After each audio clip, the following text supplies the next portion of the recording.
Welcome friends, আমি সৌরভ। তো আমি এখন কথা বলবো রাশ্মিকা মান্দানা অভিনীত তার নতুন আপকামিং সিনেমা 'মাইসা'। তো 'মাইসা'র কিন্তু নতুন একটা টিজার ড্রপ করা হইছে। নতুন বেসিক্যালি আজকে একটা টিজার ড্রপ করা হইছে। সেই টিজারটা আসলে কেমন ছিল বা কেমন হলো সেটা নিয়ে কথা বলবো।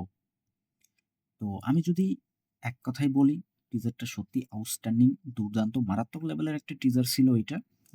রাশ্মিকা মান্দানা তাকে যেভাবে ইউজ করা হইছে বা তাকে যেভাবে দেখানো হইছে, সত্যি আপনি কখনো এভাবে হয়তোবা তাকে মানে জাস্ট ভাবতেও পারেন নাই। তো সেই জায়গায় তাকে এইভাবে ইউজ করা সত্যিই আউটস্ট্যান্ডিং ছিল।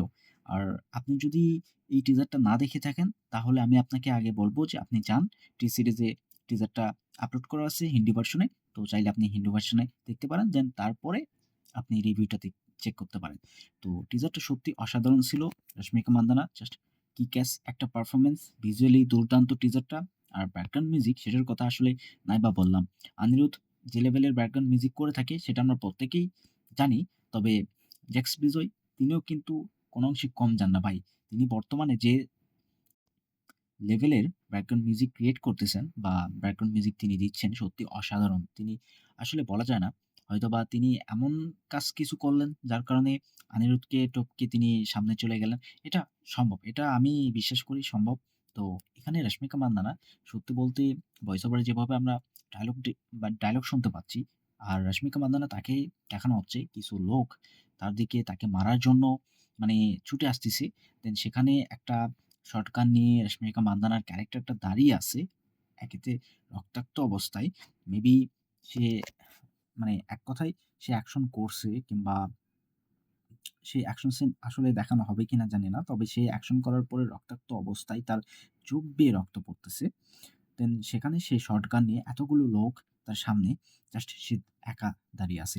এটা আমি যদি কোনো হিরোর কথা বলতাম তাহলে কিন্তু সেটা সত্যিই সিম্পল একটা ব্যাপার ছিল। তবে এখানে একটা হিরোইন রশ্মিকা মান্দানা যিনি সবসময় লাভ ইন্টারেস্ট হিসেবে কাজ করছেন। তো দেন তিনি আসলে এতগুলো লোকের বিরুদ্ধে একা লড়াই করার জন্য দাঁড়িয়ে আছেন। বিষয়টা আপনি একবার চিন্তা করেন তাকে যেভাবে দেখানো হইছে। আমার যতটুকু মনে হয় যে কত কি এই সিনেমাটাকে অ্যাডাল্ট সার্টিফিকেট দেওয়া হতে পারে। মেবি দেওয়া হতে পারে না। এ যেভাবে টিজারটাতে ভায়োলেন্স দেখানো হইছে, ভায়োলেন্সটাকে যেভাবে দেখানো হইছে, হাইড করা হয় নাই কিন্তু। তবে ট্রেইলার দেখলে আমরা বুঝতে পারবো কতটুকু ভায়োলেন্স থাকবে। তবে সেই অনুযায়ী আমি বলতে পারি যে অ্যাডাল্ট সার্টিফিকেট পেলেও পেতে পারে। তো দেন সেখানে এই যে ভয়েস ওভার বা এই যে একটা মেয়ের কথা বলা হচ্ছে বিটিয়া।